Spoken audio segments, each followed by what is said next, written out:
Galvanised iron sheet.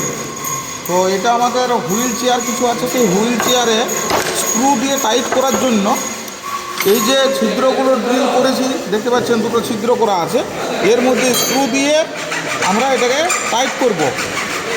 ঠিক আছে, কোনো জায়গায় স্ক্রু দেবো, কোনো জায়গায় নাট বল্টের সাহায্যে টাইট করব। তো এই ড্রিল হোলের মধ্যে আমরা এখন থ্রেড কাটবো। তার আগে প্রক্রিয়াকরণগুলো আমরা সম্পন্ন করছি, অর্থাৎ ফাইল করে নিচ্ছি। এই হোলগুলোর মধ্যে আমাদের থ্রেড কাটাবো। এই থ্রেডটা কাটার সময় দেখতে পাচ্ছেন ক্লক ওয়াইজ ঘুরাতে হবে আমাদের, আর মাঝে মাঝে একটু করে হালকা লুব্রিকেন্ট প্রয়োগ করতে হবে।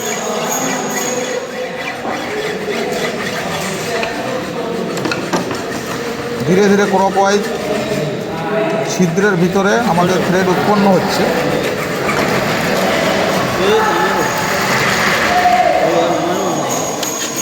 এখন চিপটা হালকা হালকা বেরোবার চেষ্টা করছে। দেখুন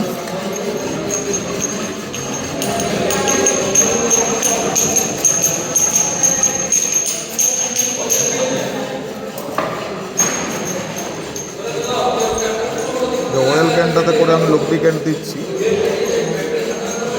যাতে স্মুথলি আমাদের ট্যাপ টুলটা, ট্যাপ রেঞ্জটা যে ক্লকওয়াইজ ঘোরানো হচ্ছে তাতে যাতে ভালো করে আমাদের থ্রেডটা ভালো হয়, এবং যে চিপটা আমাদের নির্গত হবে, খর্বাকৃতি অংশগুলো লেগে থাকছে, সেটাও আমাদের স্মুথ হবে। নিচের দিকে বেরিয়ে এসছে আমাদের ট্যাপ টুলের যে টিথগুলো আছে, সেটা বাইরে বেরিয়ে এসছে। ওটা সম্পূর্ণ হোলটা এপার থেকে ওপারে গিয়ে পারাপার হয়ে ক্রস করে নিচে নেমে এসছে। দেখা যাচ্ছে। ঠিক আছে, এবার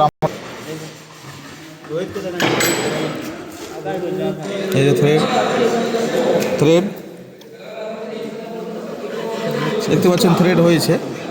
এবারে এই থ্রেডের মধ্যে নাট বোল্ট বা স্ক্রু আমরা যেটাই দিতে চাই অত সহজে সেটা গ্রিপ করবে।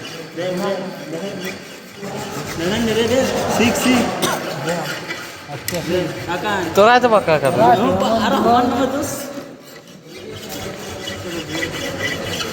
হয়েছে। হ্যাঁ স্যার, অফ করে দেবো।